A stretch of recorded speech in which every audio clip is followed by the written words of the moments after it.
Boa noite, irmãos. Graça e paz. Eu sou Carlos Rangel, minha esposa Thalita. Eu, sergipano, e ela baiana. E estamos aqui no estado de Tocantins, né? Pela graça de Deus, entendemos que foi Deus que nos trouxe até essa terra que gostamos. Gostamos do estado de Tocantins. Irmãos, hoje, como o presbítero aqui falou, né? O irmão falou, hoje, não, esse mês é o mês de missões da nossa igreja. No Brasil, dia 12 de agosto, completamos 165 anos. Graças a Deus por isso, porque Deus tem mantido a nossa igreja fiel. E eu queria convidar os irmãos a meditarmos na palavra de Deus, pensando também nesse mês de missões, no livro de Apocalipse. Apocalipse capítulo 2.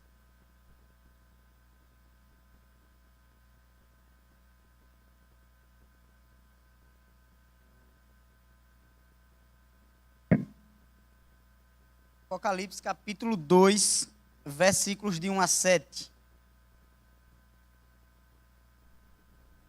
Fala aqui da igreja de Éfeso. Mensagem do Senhor Jesus para aquela igreja. Apocalipse capítulo 2, versículos 1 ao 7. Eu vou fazer a leitura. Os irmãos acompanhem com as suas Bíblias abertas. Diz assim a palavra do Senhor. Ao anjo da igreja em Éfeso escreve: estas coisas diz aquele que conserva na mão direita as 7 estrelas e que anda no meio dos 7 candeeiros de ouro. Conheço as tuas obras, tanto o teu labor como a tua perseverança, e que não podes suportar homens maus, e que puseste à prova os que a si mesmos se declaram apóstolos e não são, e os achastes mentirosos. E tens perseverança e suportando provas por causa do meu nome, e não deixaste esmorecer. Tenho, porém, contra ti que abandonaste o teu primeiro amor. Lembra-te, pois, de onde caíste. Arrepende-te e volta à prática das primeiras obras. E se não, venho a ti e removerei do seu lugar o teu candeeiro, caso não te arrependas. Tens, contudo, a teu favor que odeias as obras dos nicolaítas, as quais eu também odeio. Quem tem ouvidos, ouça o que o Espírito diz às igrejas. Ao vencedor dar-lhe-ei que se alimente da árvore da vida, que se encontra no paraíso de Deus. Vamos orar, irmãos, pedindo que Deus fale aos nossos corações. Senhor, nós agradecemos por tudo que já aconteceu até aqui. Tivemos a oportunidade de confessar os pecados, tivemos a oportunidade de cantar louvores ao Senhor. Nós agradecemos por tudo que aconteceu. E pedimos agora, de maneira especial, que o Senhor fale ao coração de cada um de nós. Me usa como instrumento do Senhor para a edificação da tua igreja. Em nome de Jesus, amém. Irmãos, nos países nórdicos, onde costumam ser encontrados muitos lobos, e os lobos eles são animais muito perigosos, os esquimós, que são os moradores daquela região, eles desenvolveram uma estratégia interessante para caçar aqueles animais. O que é que eles fazem? Eles pegam uma faca bem afiada e eles sujam com sangue. E como lá é muito frio, muito gelado, aquele sangue ele congela. E eles vão fazendo várias camadas desse sangue na faca.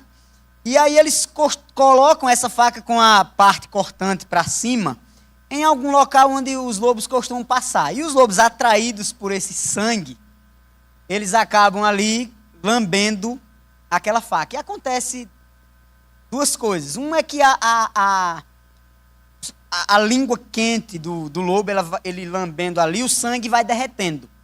E a outra coisa é que, como ele está lambendo algo gelado, ele está lambendo gelo, a língua dele vai ficando dormente. E aí o que acontece? Ele não percebe quando a sua língua ela é cortada. E aí ele vai ali lambendo, sem sentir nenhuma dor, ele vai lambendo e consumindo, bebendo o seu próprio sangue, até morrer de hemorragia. E aí vai lá os esquimós e acabam sem nenhuma dificuldade, capturando aquele animal já morto.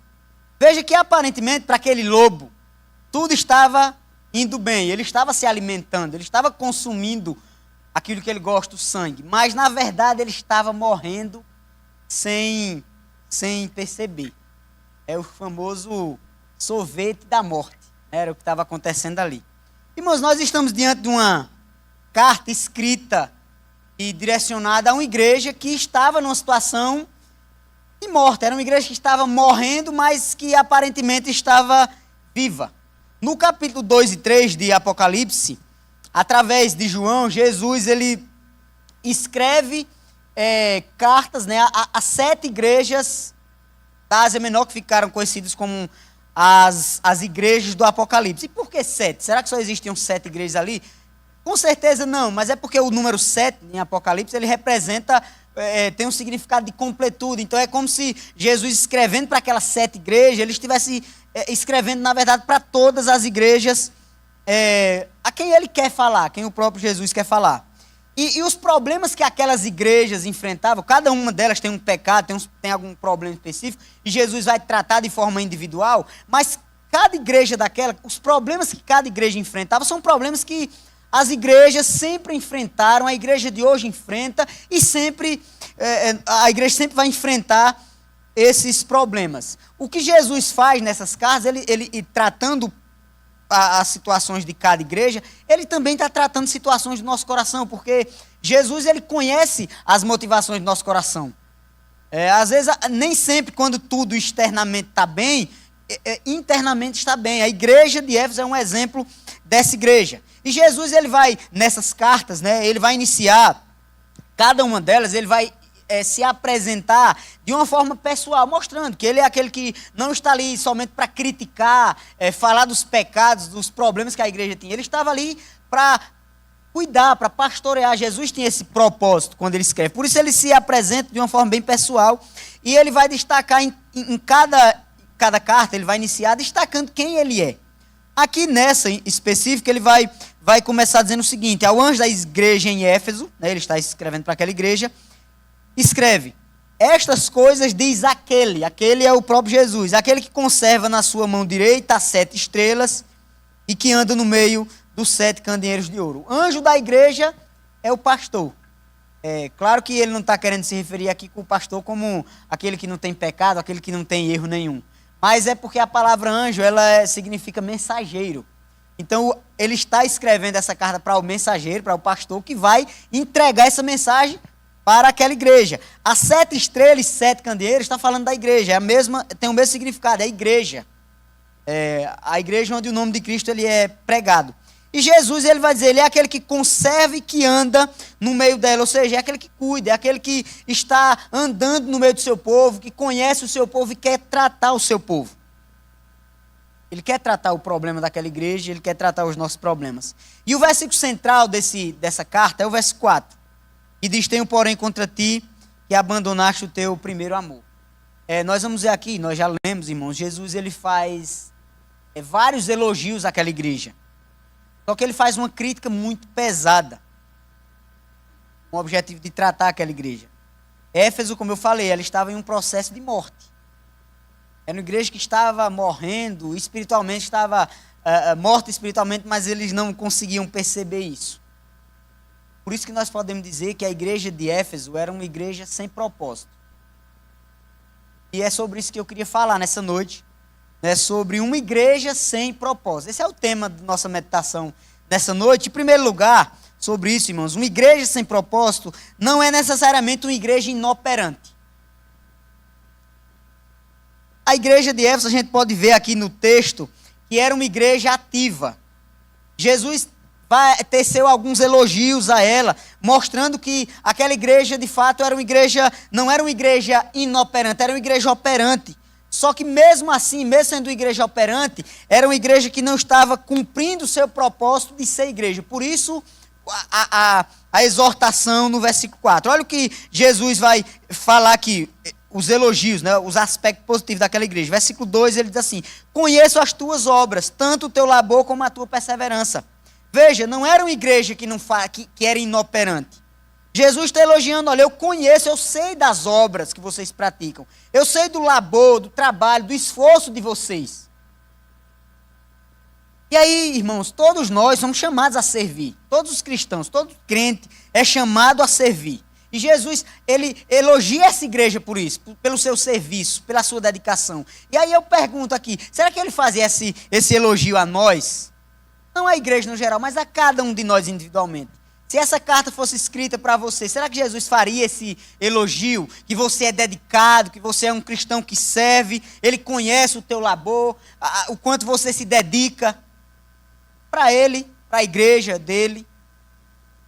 Então Jesus, ele vai elogiar aquela igreja, que era uma igreja que servia. Outro elogio de Jesus, ainda no verso 2, vai falar acerca da firmeza doutrinária daquela igreja. Olha, diz o seguinte, ainda no verso 2: não pode suportar homens maus, e que puseste à prova os que a si mesmos se declaram apóstolos e não são, e os achastes mentirosos. Veja, o apóstolo Paulo foi quem plantou essa igreja de Éfeso. Lá no capítulo 19 do livro de Atos, nós vamos ver que Paulo, ele passou pelo menos 2 anos. Na verdade, ele passou 2 anos ensinando, lá no capítulo 19 de Atos vai mostrar. Paulo passou 2 anos ensinando diariamente, sentando com os crentes de Éfeso, aqueles que haviam entregado suas vidas a Cristo, que haviam aderido ao cristianismo, a servir a Cristo. Ele passou 2 anos ensinando sobre a lei, sobre a palavra de Deus. Então era uma igreja bem doutrinada, passou 2 anos diariamente estudando a Bíblia. Por isso Jesus diz, olha, eles não toleram falsos ensinos, eles não suportavam homens maus. Homens maus são aqueles que distorcem a palavra de Deus, aqueles que iam lá na igreja tentar pregar aquilo que a palavra de Deus não dizia. Então, eles não suportavam esses homens maus, esses falsos mestres, aqueles que distorciam o evangelho. Irmãos, nos nossos dias tem muitos desses. E Jesus elogia aqueles crentes, aquela igreja, dizendo, olha, quando chega alguém dizendo que é apóstolo e não são, vocês chamam ele de mentiroso. Então veja, era uma igreja que não permitia falso ensino e não permitia falsos apóstolos, falsos mestres ali, ensinando a eles. Era uma igreja que tinha um bom conhecimento da palavra de Deus, que certamente amava as palavras de Deus, a ponto de não tolerar quando alguém vinha distorcendo a palavra de Deus. Irmãos, nós vivemos um tempo hoje, infelizmente, onde as pessoas estão criticando o que Jesus está elogiando. Muitos de nós toleramos falsos ensinos. Quando alguém vem ensinando alguma coisa que a Bíblia é totalmente contrária, a gente fica calado. Porque não pode brigar. E veja, a Bíblia não está chamando ninguém a sair brigando com algum irmão, alguém que pensa diferente de você, que interpreta a Escritura diferente. Não é isso, a gente não tem que sair brigando por aí, como algumas pessoas fazem nas redes sociais. Mas nós somos chamados, irmãos, a não ficar calados diante de quando alguém ensina, distorce a palavra de Deus. E Jesus está elogiando, olha, vocês não permitem quando alguém distorça o evangelho. Vocês são firmes. Jesus está falando aqui da firmeza doutrinária daquela igreja. Esse é outro elogio. No versículo 3, ele vai elogiar novamente. E tens perseverança, e suportaste as provas por causa do meu nome, e não te deixaste esmorecer. A igreja de Éfeso vivia num contexto de perseguição, extrema perseguição. Mas Jesus elogia por quê? Porque diante da perseguição, eles permaneciam firmes. Eles não negavam o nome de Cristo, por causa, talvez, um medo de morrer. Ser cristão em Éfeso não era muito popular. Lá ficava um dos maiores centros do culto ao imperador. O imperador era adorado, o imperador César. Ele queria ser adorado. E lá tinha um templo muito grande. Lá também tinha templo da deusa, chamada deusa Diana dos Efésios. E muitos cristãos, por não se dobrarem diante das imagens desses deuses, desses conhecidos, chamados de deuses, muitos eram presos, apanhavam, muitos não podiam trabalhar, ninguém dava emprego a um cristão, eles não podiam fazer negócios, construir alguma coisa para vender, eles não podiam, eles eram impedidos simplesmente porque eram cristãos. E Jesus diz, olha, mesmo diante dessa perseguição contra vocês, vocês permanecem firmes. Vocês não negam o meu nome. Irmãos, trazendo também para os nossos dias, nós vivemos um tempo onde os crentes não querem mais um cristianismo sem cruz. Quer dizer, eles querem um cristianismo sem cruz. Cristianismo onde você não pode ser criticado, mesmo que seja pela palavra de Deus. Nós vivemos um tempo onde os crentes não querem mais sofrer pelo nome de Cristo e preferem o reconhecimento do mundo, mesmo que para serem reconhecidos pelo mundo, neguem a Cristo. Nós vivemos nesse tempo. Nós vivemos um tempo onde nós negamos a Cristo por causa de dinheiro, por causa de diversão, de lazer. Como assim? Pode perguntar. Muitos não vêm à igreja porque o dia do Senhor é um dia de você ganhar um dinheirinho extra. Eu vou fazer um extra no meu trabalho, não vai dar para ir para a igreja. Muitos não vêm à igreja porque o domingo é dia de lazer, passear, sair com a família e não dá tempo. Muitos cristãos hoje não oram mais porque trabalham tanto que não tem mais tempo de orar. Nós vivemos nesse tempo, irmãos. E Jesus está elogiando uma igreja que, olha, diante da perseguição, vocês não negam o nome de Cristo. Nós devemos olhar para a nossa vida e perguntar, será que Cristo nos faria esse elogio para nós? Dizendo, olha, você não nega o meu nome, eu sei disso. Porque, irmãos, negar a Cristo não é somente quando alguém vem e coloca uma arma na sua cabeça e diz, nega a Cristo, eu vou atirar. Mas é quando você dá mais valor, importância a algo ou a alguém que a Cristo. É quando você troca o Senhor por outras coisas desse mundo. E Jesus, pelo menos ele mostra aqui, que essa igreja não tinha esse problema. Eles viviam numa perseguição e eles se mantinham firmes diante dessa perseguição. Agora, lá no versículo 6, Jesus ele vai exortar, né? Nós vamos ver versículo 4 e 5, mas no versículo 6, ele ainda vai fazer um elogio, para mostrar, irmãos, que aquela igreja não era uma igreja inoperante, era uma igreja firme, tinha as suas características de igreja. Olha, ele vai dizer, tens contudo a teu favor que odeias as obras dos nicolaítas, os quais eu também odeio.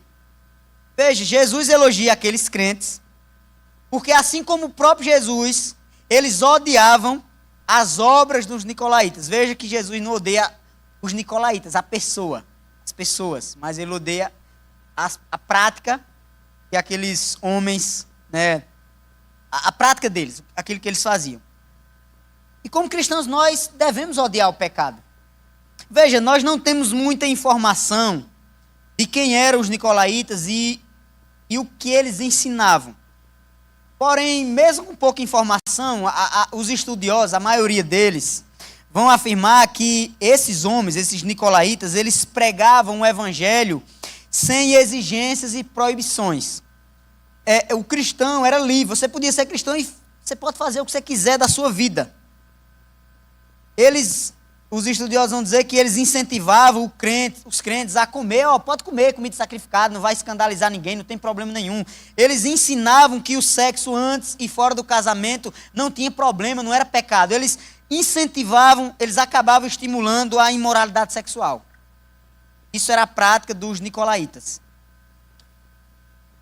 Só que Jesus disse que a igreja de Éfeso, eles odiavam aquilo. Ou seja, irmãos, aparentemente aquela igreja era uma igreja que não tinha problema em relação à imoralidade sexual. Talvez quando tinha, eles tratavam logo. Diferente da igreja de Corinto, lá que Paulo vai criticar, que eles não estavam tratando esse pecado. Então, resumindo aqui, a igreja de Éfeso era uma igreja que trabalhava, conhecia profundamente a Escritura, era intolerante aos falsos ensinos e falsos apóstolos, defendia a fé, não negava o nome de Cristo diante da perseguição, e buscava viver em santidade. Irmãos, era um exemplo de igreja, a gente pode dizer. É uma igreja que todo pastor queria pastorear essa igreja. Mas Jesus vai mostrar que aquela igreja tinha problemas. Na verdade, tinha um problema muito sério com aquela igreja. Porque nenhuma igreja, ela é perfeita. Tem lá os seus problemas. Só que o problema da igreja de Éfeso era um problema muito sério. E é por isso que no versículo 4 Jesus vai fazer uma dura exortação. Apesar de todos esses elogios mostrando que aquela igreja, mesmo sendo uma igreja sem propósito, era uma igreja operante.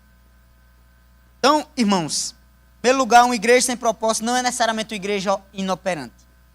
Em segundo lugar, uma igreja sem propósito é uma igreja que não ama verdadeiramente.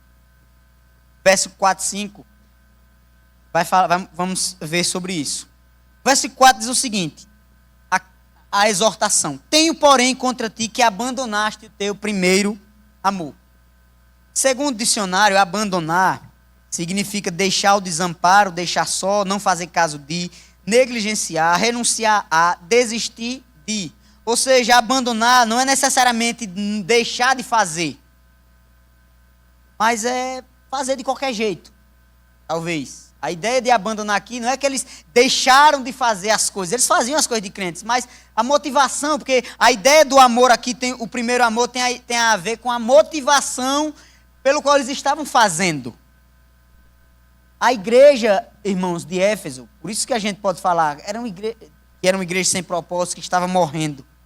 Eles começaram a viver uma religiosidade na prática. Eles tinham toda a característica de crente, de ser igreja, mas eles perderam o propósito, eles perderam o primeiro amor. Eles se tornaram como que uma associação, lugar onde vai só os associados ali, tá aquele grupo e só aquele grupo. Passaram a viver como se fosse no automático da fé, perdendo o propósito de ser igreja cristã. Jesus, ele resumiu a lei de Deus como, em amar a Deus sobre todas as coisas e amar ao próximo como a si mesmo. Lá em Mateus 22. E a igreja de Éfeso perdeu isso de vista, perdeu esse ensino de vista. Na sua epístola aos Efésios, o apóstolo Paulo escreveu uma epístola para os Efésios, e Paulo vai falar, irmãos, ele vai dizer para aquela igreja, olha, eu agradeço a Deus pelo amor que vocês têm.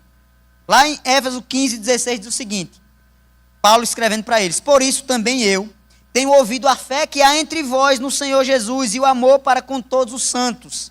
Não cesso de dar graças por vós, fazendo menção de vós nas minhas orações. O tempo, quando Paulo escreveu essa carta de Éfeso, para quando Jesus escreve essa carta para aquela igreja, durou entre 30 e 35 e 45 anos. Esse foi o tempo que aquela igreja perdeu a prática de amar. Paulo havia elogiado. Agora Jesus está criticando porque eles não faziam mais. Irmão, Jesus conhece as motivações do nosso coração. Ele sabe como estamos fazendo, por que nós estamos fazendo. Ele sabe. Quando o amor, o entusiasmo, o prazer por Deus acabam, nós tendemos a nos tornar legalistas e soberbos. Fazemos não mais para o Senhor, mas para nós. Talvez para ser elogiados, talvez para mostrar que a nossa igreja é a igreja mais importante da cidade. E não necessariamente para que Cristo seja glorificado. A igreja de Éfeso tinha a capacidade de enxergar os erros dos outros. Eles denunciavam os falsos apóstolos. Mas eles estavam cegos e não conseguiam enxergar a motivação do coração deles. Eles estavam morrendo espiritualmente, achando que estavam vivos. Irmãos, muitos de nós estamos assim. Os crentes estão assim, vem à igreja. Mas às vezes antes do culto terminar, a pessoa já está querendo que termine. Antes do culto começar, já quer que termine, porque tem o que fazer. Eu sou membro da igreja, então eu vou lá, tem que ir, eu sou membro. Mas às vezes tem desejo nenhum de estar aqui.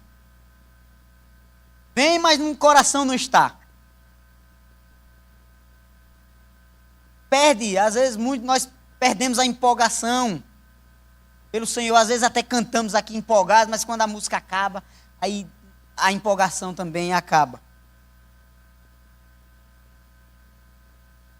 Cristãos têm olhado para os ímpios como inferiores. Até membros de outras igrejas, denominações, como inferiores a nós. Muitos cristãos fazem isso. O pecado do outro sempre é mais grave. A gente consegue ver o erro do outro, não consegue ver mais o nosso. Nós temos que ter cuidado, irmãos. Porque a falta de amor, do primeiro amor, nós vamos ver ainda mais sobre isso, levou aqueles irmãos a não mais praticar as primeiras obras. Jesus fala isso, versículo 5, ó. Lembra-te, pois, de onde caíste, arrependa-te e volta à prática das primeiras obras. Ou seja, olha, vocês perderam o primeiro amor, agora vocês não fazem mais as primeiras obras, e vocês têm que voltar, vocês têm que se arrepender e voltar a fazer. Como no início da fé de vocês, como no início da igreja. E ainda no versículo que ele diz, e se não venho a ti, e moverei do teu lugar o teu candeeiro, caso não te arrependas. Candeeiro, como eu falei, é a igreja. Irmãos, é como se Jesus estivesse dizendo, se vocês não mudarem, se vocês não voltarem a fazer o que vocês faziam quando vocês tinham aquele amor, aquele primeiro amor, eu vou remover essa igreja desse lugar. Qual o sentido de ter uma igreja que não tem propósito cristão nenhum? Veja que não é o diabo que faz essa ameaça. Não são os poderosos. Os poderosos aí vão decidir que tem que fechar essa igreja. Não é a denominação. É o próprio Jesus, ele está dizendo, eu vou retirar vocês daí. E que primeiras obras são essas? Que Jesus fala, eles perderam o primeiro amor, o entusiasmo, e isso fez com que eles deixassem de praticar as primeiras obras. Lá em Atos capítulo 19, 20, irmãos, nós vamos ver que os primeiros crentes de Éfeso, eles fizeram um grande esforço para que a palavra do Senhor se difundisse amplamente e crescesse naquela cidade, naquela região. A igreja de Éfeso, no seu início, era uma igreja missionária. Mas agora perdeu essa identidade missional. Eles agora eram aquele grupo, eles não se importavam mais em espalhar a mensagem aos perdidos. Um estudioso da Bíblia, teólogo chamado Simon Kistemaker, ele vai falar sobre essa situação. Ele diz o seguinte, que aquela igreja não agiam mais como propagandistas da fé, mas como zelotes e guardiões, como no início.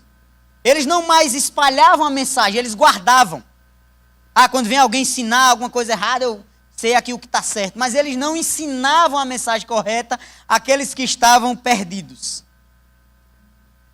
Aí ele ainda diz mais, houve uma óbvia deficiência na ação evangelística em resultado de um modo natural de pensar. Amavam o Senhor, porém não mais com o coração, com a alma e com a mente. Irmãos, as primeiras obras daquela igreja era anunciar o evangelho. Era anunciar a mensagem de salvação aos perdidos. E aquela igreja parou de fazer isso. E Jesus disse, se vocês não voltarem a praticar as primeiras obras, vocês vão ser retirados dali. É como se Jesus estivesse dizendo, não basta conhecer profundamente a Escritura, não basta ser intolerante aos falsos ensinos, não basta defender e saber defender a sua fé, não basta não negar a Cristo diante da perseguição, não basta simplesmente você buscar viver uma vida de santidade. Nada disso adianta se vocês deixarem de anunciar o Evangelho, como vocês faziam no início. Irmãos, isso é muito sério. Quando a igreja ela deixa de ser missionária, ela tende a morrer. É só olhar para a Europa. Igrejas viraram museus, bares, boates. Países que no passado enviavam missionários para outros países, hoje tem que, por exemplo, Brasil tem enviado missionários para países que no passado evangelizaram outros. Porque eles deixaram de serem missionários, a igreja perdeu a sua ação missionária, deixou de agir como missionário, né? Abandonou as missões e a igreja foi morrendo. Nós temos relatos nos Estados Unidos, igrejas históricas estão sendo fechadas porque não tem como sustentar. Só tem lá alguns idosos e não tem mais pessoas na igreja. Porque a igreja parou de fazer missões e ela tende a morrer. Então, meus irmãos, essa ameaça de Jesus, ela é verdadeira para os nossos dias. Se nós não formos uma igreja missionária, a igreja vai morrer. Porque quando os pais não são missionários, os filhos tendem a se afastar da igreja. E os filhos vão saindo, as pessoas vão ficando mais velhas. Isso é muito sério. A igreja de Éfeso, ela não deixou de amar a Deus. É interessante falar isso. Mas eles abandonaram o primeiro amor. Eles eles não amavam mais como eles amaram no início, a ponto de pregar o evangelho aos perdidos. Essa é uma característica da igreja que perdeu o primeiro amor. É você viver, a igreja viver como um clube, como um lugar que tem pessoas associadas. E a gente só se importa conosco e vamos fazer programação para o nosso crescimento. E não que seja errado fazer programações para o nosso crescimento. Lazer, tudo isso é importante. Mas a gente também tem que começar a pensar lá fora. A igreja de Éfeso não estava pensando para fora, só para dentro. Jesus, vocês vão, eu vou retirar vocês daí. Muitos de nós precisamos voltar ao tempo de recém-convertidos. Sabe, aquela pessoa, muitos, principalmente aqueles que não foram criados na igreja, já converteram com uma certa idade, até como adolescente, jovem. Irmãos, quando a gente converte, nós somos recém-convertidos, a gente quer falar da Bíblia para todo mundo. Todo mundo que a gente vê na rua, toda vez que a gente lê um texto da Bíblia, rapaz, eu tenho que falar isso para alguém. E às vezes quando a gente vai lendo, a gente vai olhando assim, rapaz, olha como eu sou pecador. Só que se nós não tivermos cuidado, a tendência vai ser, nós vamos olhar para a Bíblia agora só para querer aprender e conhecer mais, por orgulho, e não vamos mais enxergar o nosso pecado. Vamos ler a Bíblia, quando nós vemos ali um texto de exortação, a gente vai lembrar, olha, fulano precisava ler esse texto. E aí você esquece que você precisa e começa a olhar para os outros. Isso, irmãos, é uma característica de quem perdeu o primeiro amor. A gente não olha mais a Bíblia da mesma forma. Continuamos sendo crentes. Nós temos que ter cuidado para não perder esse entusiasmo pelo Senhor, pela obra do Senhor. Se perdemos isso, se perdemos a prática de anunciar o Evangelho, nós temos que nos arrepender e voltar a fazer isso. Nós precisamos aprender a amar o Senhor verdadeiramente, irmãos. Porque nós só falamos de quem nós amamos, de quem nós temos entusiasmo, prazer. Quem aqui, quando seu time está numa situação ruim, vai sair falando para todo mundo. Agora, quando o time está bem, ganhando tudo, você sai falando para todo mundo. E às vezes nosso entusiasmo por Deus acabou. E é por isso que a gente não fala mais dele para ninguém. Tá bom, só para mim. E essa mensagem, irmãos, não é só para a igreja de Éfeso. Para nós, Jesus ele termina dizendo o seguinte: quem tem ouvidos, ouça que o Espírito diz às igrejas. Não é a igreja simplesmente de Éfeso. Ao vencedor dar-lhe-ei que se alimente da árvore da vida que se encontra no paraíso com Deus. Irmãos, vencedor não é simplesmente aquele que é salvo, mas é aquele que demonstra sua salvação com amor ao Senhor, com obras de salvação, com obras de amor, com a pregação do Evangelho. E aí eu pergunto, a primeira igreja presbiteriana de Araguaína, é uma igreja com ou sem propósito? Você, individualmente, você é um cristão com ou sem propósito? Você é um cristão que prega o Evangelho aos perdidos ou está nem aí? O importante é você crescer no conhecimento do Senhor. Oportunidade para falar, nós temos. Trabalho, em todo lugar, nós temos oportunidades para pregar o Evangelho.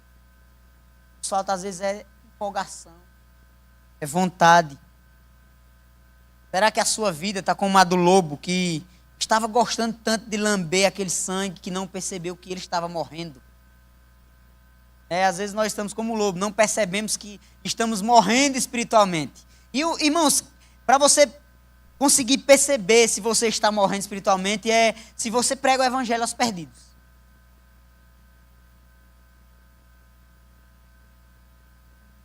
A Igreja Presbiteriana do Brasil, ela completou, como eu falei no início, 165 anos. Nós somos fruto de um trabalho missionário. Somos uma das primeiras igrejas protestantes do Brasil e hoje, apesar de ser das primeiras, nós somos talvez a menor das igrejas históricas. Número de membros. Nós não temos que manter a tradição reformada, nós temos que voltar a ser uma igreja, a tradição missionária, nós temos que voltar a ser uma igreja missionária. Cada um de nós é chamado para esse trabalho. Não é o pastor que é colocado na Junta de Missões Nacionais ou a PMT, né, Missões Transculturais. Todos nós somos chamados. Graças a Deus que tem algumas missões, a igreja presbiteriana e outras igrejas. Mas, irmãos, cada um de nós é missionário.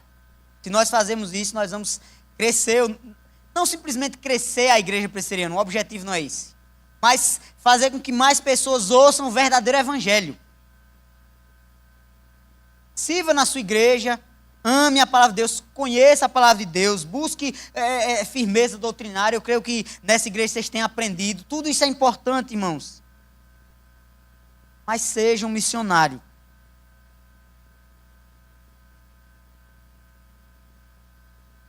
Cuidado para não se tornar um membro de um clube. Você se importa só com o seu benefício. Um dos propósitos da vida cristã é cumprir a ordem de Jesus. Ide por todo mundo, prega o evangelho a toda criatura. A igreja que não faz isso é uma igreja sem propósito. A igreja de Éfeso era uma delas.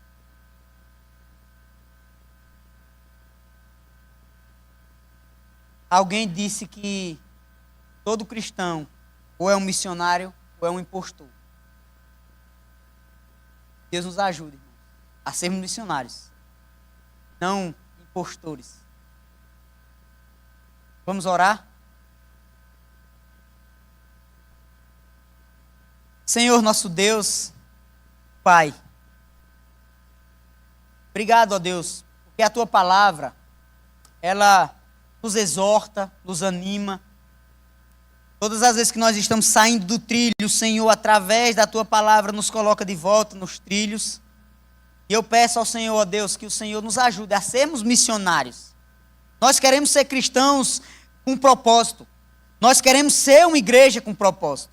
Que o Senhor nos ajude, ó Deus, a mantermos a nossa tradição missionária da igreja presbiteriana do Brasil. E se nós não tivermos sendo missionários, que sejamos, ó Deus. Nos ajuda, ó Deus. Ajuda aqueles que estão frios espiritualmente, aqueles que estão morrendo espiritualmente. Que o Senhor nos levante como igreja missionária, como igreja que vai.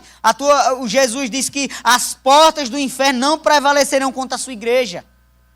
Quando a igreja marcha, o diabo ele não tem como parar, ele não tem poder para isso. Deus nos ajuda a sermos igreja com propósito nessa cidade e onde estivermos. Em nome de Jesus. Amém. Amém. Irmãos, devido ao tempo, então eu trouxe só um slide aqui, eu acho que os irmãos vão colocar ali, bem rapidinho. Não vai demorar, vai ser bem rápido pra gente. Eu não vou falar especificamente do trabalho em Agostinópolis, mas eu vou falar da realidade missionária para a gente entender a importância de missões. Que é fazer missões. Vou mostrar também algumas fotos lá de Agostinópolis, né? Mas eu queria mostrar algumas coisas aqui para os irmãos. Aqui é a nossa igreja. Graças a Deus nós temos uma boa estrutura, o prédio bonito, né? Bem localizado, graças a Deus por isso. Então é um trabalho da Junta de Missões Nacionais, né? Da nossa igreja. Trabalho que iniciou em 2008. Eu só abrir aqui, olhando para trás toda hora, eu vou abrir a apresentação. Pode ir passando. Veja, irmãos, tem um detalhe aí que eu queria que vocês vissem. Ó. No ano de 1990, a igreja, o número de evangélicos no Brasil correspondia a 9% da população. 2010, 22,2%. 2022, aproximadamente 33%. Projeções apontam que a partir de 2032, nós ultrapassaremos os católicos. Ou seja, terá mais evangélicos do que católicos no Brasil. Pode passar. Mas aí eu coloquei nesse gráfico aí, eu peguei essa informação de 2022. A população brasileira em 2022, né, tinha aproximadamente 215 milhões de pessoas e evangélicos 71 milhões. Só que eu coloquei essas duas perguntas aí, irmãos, para a gente pensar. Onde está a nossa influência na sociedade? Veja, são 71 milhões, são 33% da população evangélica, e onde, fora os católicos, que são muito mais que isso. Então, assim, 80%, 90% da população brasileira é considerada cristã, e 33% evangélica. Veja, onde está a influência? Será que nós somos um país bem evangelizado? Esse é um questionamento que nós temos que fazer. Não é que a igreja presbiteriana, irmãos, é a igreja correta, é a única igreja bíblica que existe. Não é isso. Mas será que nesses 33%, na verdade é o seguinte, se esses 33% fossem de fato cristãos verdadeiros, nós teríamos feito uma diferença muito grande no nosso país. E parece que nós não estamos fazendo, porque o número de evangélicos, né, aumenta a cada dia, só que a corrupção no nosso país aumenta a cada dia. Tudo isso aumenta, porque o cristão está ali para ser sal da terra, né? E parece que nós não estamos sendo sal. Eu queria que você passasse aí novamente o slide. Eu tirei essa informação, irmãos, do site da Secretaria Executiva da IPB. Não está totalmente atualizado o site, ele só tem essa informação até o ano de 2021. Mas dá para a gente fazer uma comparação interessante aqui. É o seguinte, entre 2004 a 2016, o crescimento da igreja presbiteriana do Brasil foi de 30,8%, em média. Do ano 2016 para 2020, foi de 5,9%. E de 2020 para 2021 foi 1,7%. Veja, nós estamos deixando de ser uma igreja missionária. Saímos de um crescimento de 30% para 1,7%. Nós temos a junta de missões, faz um trabalho, tem vários campos. Só que o problema, irmãos, talvez está nos crentes. E veja, esse número é interessante. Eu não vou trazer os detalhes, tem algumas informações aí, até número de igrejas, de pastores. Mas é o seguinte, quando a gente vai contar aqui, entra os não comungantes, as crianças. Então veja, a Igreja Presbiteriana do Brasil em 2021, ela tinha aproximadamente 702.947 membros. Quando a gente vai olhar o número de evangélicos, 71 milhões. Nós não somos nenhum por cento dos cristãos. Se nós formos comparar com a população brasileira, nós não somos nem 0,05% da população brasileira. Veja que no universo de 71 milhões de evangélicos, nós não somos nem 1%. Quase 1%. E aí, irmãos, se você for pesquisar, você não vai ver a Igreja Presbiteriana do Brasil nos relatórios de pesquisa sobre número de igrejas. Não existe a Igreja Presbiteriana para o IBGE, por exemplo. Nós somos tão irrelevantes em número que eles não contam. Aí tem lá várias igrejas, né?